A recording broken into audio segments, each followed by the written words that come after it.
और ये वाले वीडियो में जो है हम देखने वाले हैं सिलेक्शन क्या होता है। ठीक है, तो यहाँ पर देख लीजिए, now suppose we have 10 rupees to buy a pen. हमारे पास क्या है, 10 रुपए है कोई पेन खरीदने के लिए। On visiting the stationery shop there are variety of pen price at 10 rupees. जब हम जाते हैं विजिट करने के लिए स्टेशनरी शॉप को, तो वहां पर हमको 10 रुपए के कई सारे पेन हमको मिलते हैं, अलग अलग वैरायटी के। Here we have to decide which pen to buy. और यहाँ पर हमको डिसाइड करना होता है कि कौन सा वाला पेन हमको खरीदना है। ठीक है, similarly when we use the direction service of digital map, है ना, जैसे हम डिजिटल मैप का यूज करते हैं, तो क्या होता है, एक ही रास्ते पर पहुंचने के लिए कई सारे जो है वो मैसेज प्रॉम्प्ट करता है। पहला तो जैसे शॉर्ट रूट हो गया, या क्राउडेड पाथ हो गया, है ना, कि बहुत ज्यादा कवर्ड वाले जो पाथ हैं, बहुत ज्यादा भीड़ भाड़ वाले जो एरिया है वो भी शो कर देगा, जो बहुत छोटा वाला है वो भी कर देगा, जो लॉन्ग डिस्टेंस वाला है वो भी। तो वहां पे भी हमको डिसाइड करना होता है कि हम कौन सा वाला पाथ जो है वो प्रीफर करेंगे। We decide the path as per our priority. ठीक है, decision involve selecting from one of the two or more possible option।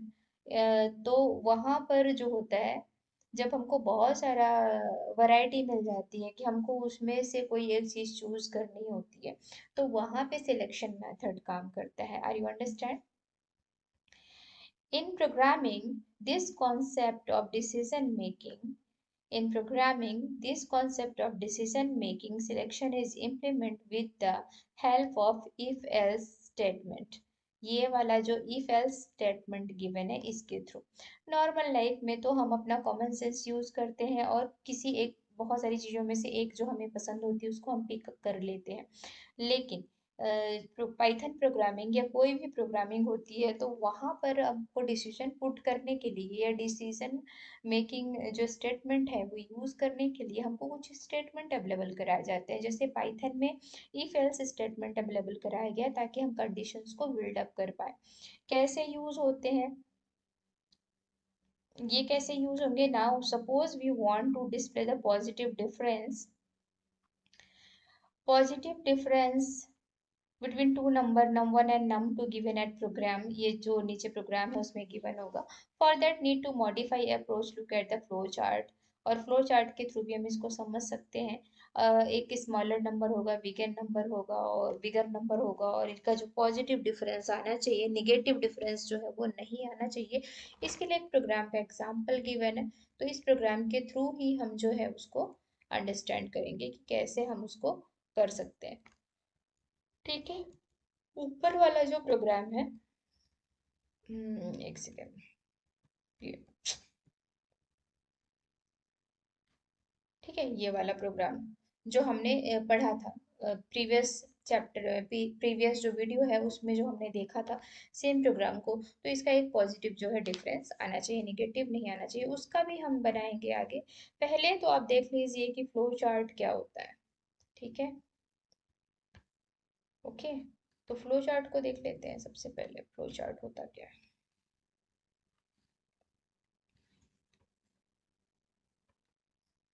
इसके लिए ले लेते हैं एक पेन।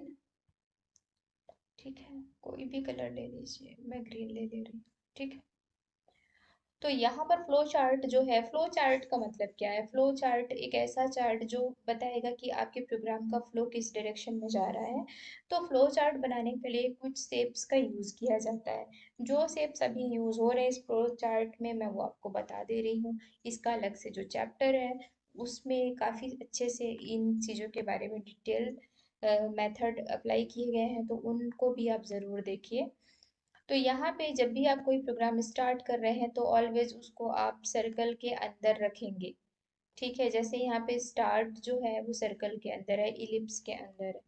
ठीक है, कोई भी इनपुट ले रहे हैं या कोई आउटपुट दे रहे हैं तो वो पहला रिगोरम के अंदर होगा, जैसे ये आपका गिवन है। ठीक है, मैं इसका प्रोनाउंस जो है वो पैरालिगोरम ही करती हूँ। एक्चुअल में पैलियोलिगोरम है, तो आप उसको सही से प्रोनाउंस करें। उसके बाद अगर हमको डिसीजन यूज करना है तो वो ऑलवेज किस में होगा? ऑलवेज वो डायमंड शेप में होगा, डायमंड शेप में होगा, ठीक है। ये हमेशा डायमंड शेप में होगा। इसको डिसीजन बॉक्स भी कहते हैं, सेम इस शेप को डिसीजन बॉक्स भी कहते हैं, जिसके अंदर हम कंडीशंस को पुट करेंगे। इसके अलावा जैसे इस सेट का कंडीशन हमको देना है या फिर कुछ भी। और ये जो रेक्टेंगल बॉक्स है ना, रेक्टेंगल बॉक्स का यूज किस लिए होता है, प्रोसेस के लिए होता है। प्रोसेस का मतलब क्या हो गया, जैसे num2 में num1 माइनस हो रहा है तो एक प्रोसेस हो रही है, क्यों, क्योंकि इसके बाद जो रिजल्ट आएगा वो डिफ में स्टोर हो जाएगा। डिफ की जगह आप कुछ भी ले लीजिए जो आपको सही और अच्छा लगता है। यहाँ पे जो प्रोग्रामर है, जिन्होंने ये प्रोग्राम या कोड किया है, उन्होंने डिफ एज अ डिफरेंस का डी डबल एफ ले लिया है, ठीक है। वैल्यू अगर जो है वो ट्रू होती है, जो कंडीशन जो है वो ट्रू होती है, तो क्या होगा, आगे जाएगा ब्लॉक, ठीक है, डिफरेंस होगा और प्रिंट हो जाएगा। अगर कंडीशन फॉल्स होती है तो यहीं पे जो लूप है वो बंद हो जाएगा और प्रोग्राम जो है खत्म हो जाएगा, टर्मिनेट हो जाएगा, ठीक है। और अगर प्रोग्राम खत्म करना है तो आप वापस से सर्कल यूज करेंगे। कहने का मतलब है इनपुट और आउटपुट के लिए आप पैरालेलोग्राम यूज करेंगे, प्रोसेस के लिए आप रेक्टेंगल यूज करेंगे, डिसीजन के लिए आप डायमंड शेप यूज करेंगे, और प्रोग्राम को स्टार्ट और एंड करने के लिए आप सर्कल का यूज करेंगे, ठीक है। इतना ही ध्यान रखना आपको जरूरी है। अभी क्या करते हैं, जो प्रोग्राम है एक यहाँ पे लेते हैं कि इफ एल्स जो स्टेटमेंट है हमने पढ़ा, तो उसको हम कैसे यूज करेंगे, ठीक। तो यहाँ पर एक सिंटेक्स गिवन है, आप देख पा रहे हैं। इफ कंडीशन लगानी है और एक स्टेटमेंट लिखना है जो उस कंडीशन के अंदर आपको रखना है, ठीक। तो इसको चलते हैं और फटाफट से एक यहाँ पे प्रोग्राम है।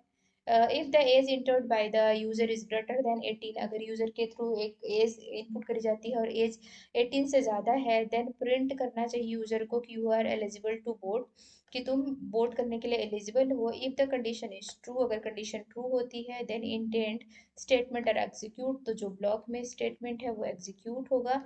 The indentation implies the its execution is depend on the condition, indent के अंदर का जो स्टेटमेंट हो तभी एग्जीक्यूट होगा जब वो कंडीशन से मैच करेगा। There is no limit on the number of statement, आप कोई भी कितने भी ज्यादा नंबर ऑफ स्टेटमेंट रख सकते हैं, इसकी कोई लिमिट नहीं है। Can appear as block under the if statement, वो इफ स्टेटमेंट के अंदर ही अपियर होने चाहिए, जैसा कि नीचे ये यहाँ पर ये प्रोग्राम आपका गिवन है, ठीक है। तो यहाँ पे सिर्फ एक ही इफ यूज किया गया है, हम कितने भी इफ यूज कर सकते हैं। अ variant of if statement called if else, ठीक है ना। अगर हम एक और इफ का कंडीशन रखेंगे देन इफ एल्स में यूज करेंगे, ठीक है। और यहाँ पे क्या होगा, allow us to write two alternative path and the control condition determine which the path get executed, मतलब दो कंडीशन दे देंगे, एक इफ में और एक एल्स में। The syntax of if else statement, if के लिए ये वाला स्टेटमेंट ऊपर हमने पढ़ा, और इफ एल्स के लिए ये वाला जो पाथ, ये वाला जो सिंटेक्स है वो यूज होगा। इफ के अंदर एक स्टेटमेंट और एल्स एल्स के अंदर एक स्टेटमेंट। चलिए एक प्रोग्राम बनाते हैं। Is equal to input, integer value हम लेंगे ना, तो सबसे पहले इंटीजर डेटा टाइप कर देते हैं और उसके अंदर हम लिखेंगे इनपुट, और इनपुट के अंदर आप जो भी मैसेज रखना चाहते हैं वो रख दीजिए। मैं लिख रही हूँ enter age, first age, enter FIRST, first age, या फिर आप एज 1 कर दीजिए, वो ज़्यादा सही है, इंटर एज 1, ठीक है। फिर हम करेंगे एज 2, ठीक है। आप वैल्यू 1 वैल्यू 2 भी कर सकते हैं, जो आपको कन्वेंट लगे उसको आप लिख दीजिए। और यहाँ पे करेंगे इनपुट, इनपुट के अंदर वापस से मैसेज, और मैसेज में लिखेंगे एंटर एज 2, ठीक है। और ये हो गया।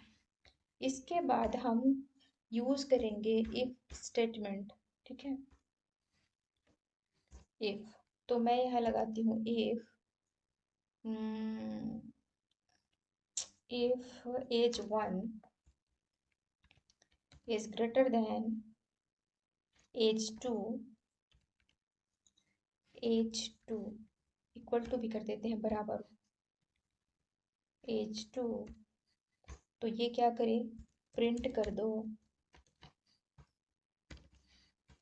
You are adult, you are adult, you are adult. Okay, इतना कराते हैं।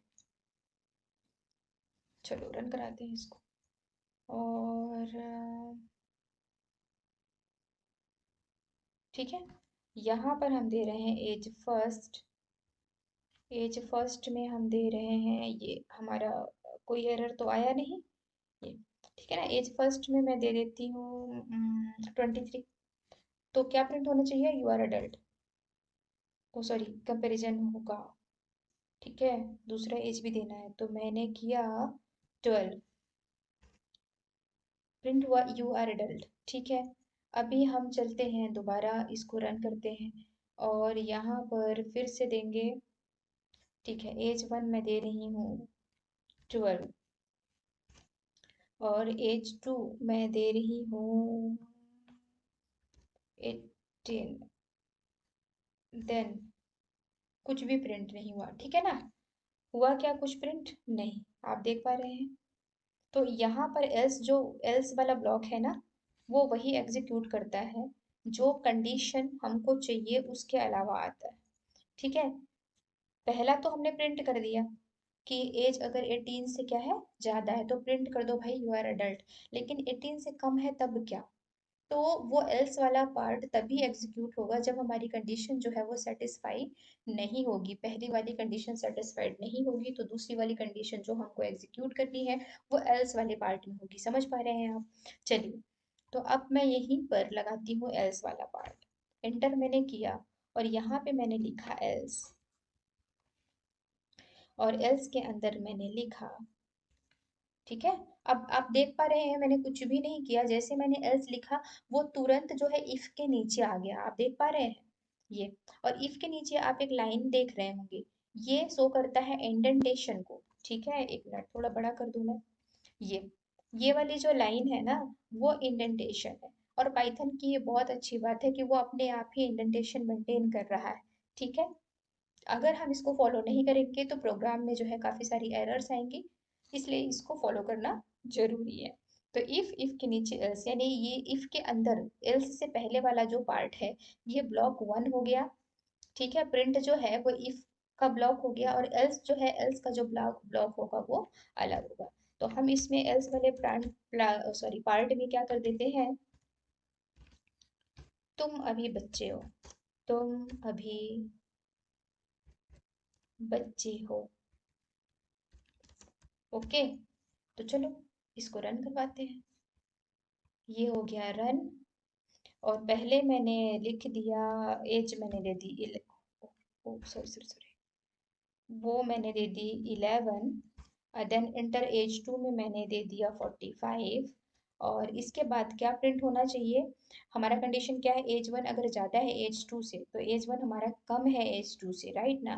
तो प्रिंट होना चाहिए तुम अभी बच्चे हो, यस। तो प्रिंट हो गया है तुम अभी बच्चे हो, ठीक है। तो जब हमको कंडीशन स्पेसिफाई करनी हो, ढेर सारी कंडीशंस में से कोई एक कंडीशन पिक आउट करनी हो, और उसके अलावा जो अगर रॉन्ग हम देते हैं कोई डेटा, तो दूसरी कंडीशन जो एग्जीक्यूट होनी है वो एल्स पार्ट में होगी, और इफ वाले पार्ट में जो हमारी ट्रू कंडीशन होगी वो एग्जीक्यूट होगी। तो होपफुली कि आपको ये वाला जो कॉन्सेप्ट है वो समझ आया होगा। नेक्स्ट वाला जो पार्ट है उसमें हम इफ को पढ़ेंगे, वो क्या होता है और उसको कैसे यूज करते हैं, ठीक है। तब तक के लिए कीप लर्निंग, पढ़ते रहिए।